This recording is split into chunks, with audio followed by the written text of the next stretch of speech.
Hey guys, I'm here to give you a quick overview on this Smittybilt X20 waterproof winch.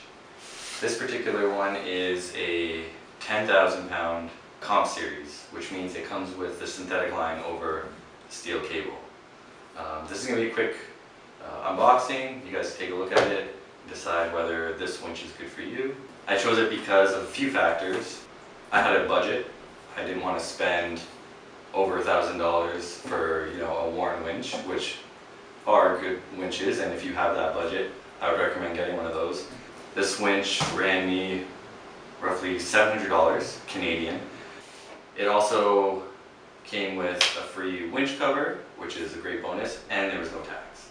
Okay, let's take a look what's inside the box. So we got our manual. Probably have to take a look at this while doing the install. We got some hardware, and it looks like we got a 10.9 and 8.8, which means these are heavy duty and will fit the application for the winch install. We got some brackets here. This looks like a wire isolator, which will keep all the wires nice and tidy. I like that. These are heavy gauge wire.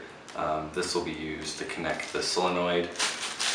Now here's the remote, and this is an interesting thing because another key factor with this winch is this is a wireless remote.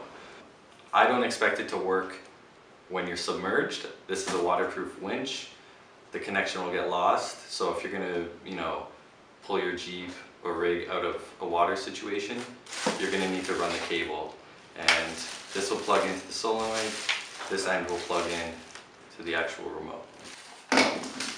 Here's one of those, I guess this will go on the end of the hook if you decide to. Or you can even throw it on your keys. Nice little keychain. Here's the synthetic line. And as I recall, there's roughly 100 feet. So that's quite a bit. If you're extended fully, you're not going to get the pulling power you want, but it's good to know that you have that amount. I've got this giant forged hook. This thing's a bit of a beast. If you're going to upgrade to a factor 55, like a closed link system, you're going to have to cut this. I think I'm going to keep mine for a little bit. And then we've also got the sleeve. Speaking of the winch line, here is the fair lead. This is a nice aluminum one. It's got no rough edges. Should work pretty well. Looks pretty good. Yeah, I like this. Here's the solenoid. I believe it's 500 amp, and it's completely sealed.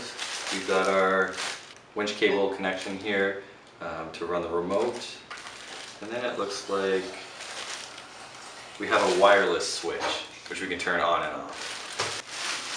Looks like all these connections are pretty heavy duty. The gauge is nice. We can use the cable tie management here to keep all these organized when we actually do the install. Okay, now let's pull out the winch. It's heavy. Alright, here is the winch. It's got a matte black finish. It's supposed to be UV resistant, so that'll be nice. It'll hold up on the front of your rig. This is also stainless steel, so our clutch is actually pretty nice. I believe these cross members are aluminum. Again, they're very heavy duty. So another good thing about this winch is you can also install your solenoid in multiple positions. So you can run it centered, or you can run it off to the side. When I do my install, it's going to be centered on my bumper, so I'll probably run the solenoid in the middle. Okay, so there's an interesting tag here saying that you should run the winch monthly. Now, I don't know if you guys are going to actually be on the trail monthly or using this thing monthly, but it does recommend that, even if you don't, you should cycle the winch, I guess just to keep things functioning. Alright, so these are all the components. Again, I bought this winch because I like the IP68 rating. That'll allow me to drive, in water. There's mud, sand, snow. It'll stand up to the elements and not break. That being said, there's also a 5-year electrical warranty and a lifetime warranty on the mechanical parts. So that's great, love that. Winch cover, it's a universal fit. So I don't think it's going to look entirely amazing, but again, it's nice to have. Alright, here's the cover. It looks okay. It's pretty heavy. It's almost like a tarp material. Pretty waterproof looking. I like it. The next video that I do will be the install of this winch. I drive Jeep Wrangler Unlimited Rubicon Hard Rock Edition. If you're not familiar with that vehicle, it comes with a winch capable bumper. What that actually means is you can't put a winch in it until you buy the brackets. So I went out and bought a Bulldog winch adapter for that bumper. That'll be my next video I will install and show you how that's all done. So make sure to subscribe to see when I do release that video, and then that way you can follow along if you have that kind of Jeep with that bumper, because I haven't seen any install DIY videos. So I hope that'll help a few people out. And you know, this video, I hope it helps some people with choosing a winch. I like it, it looks good, should do the trick.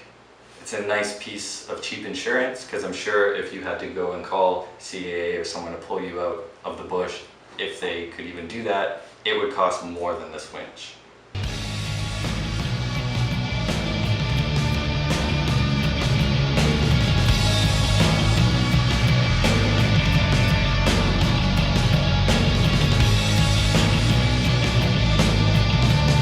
I'm going to be doing some other videos on reviews, installs, unboxings.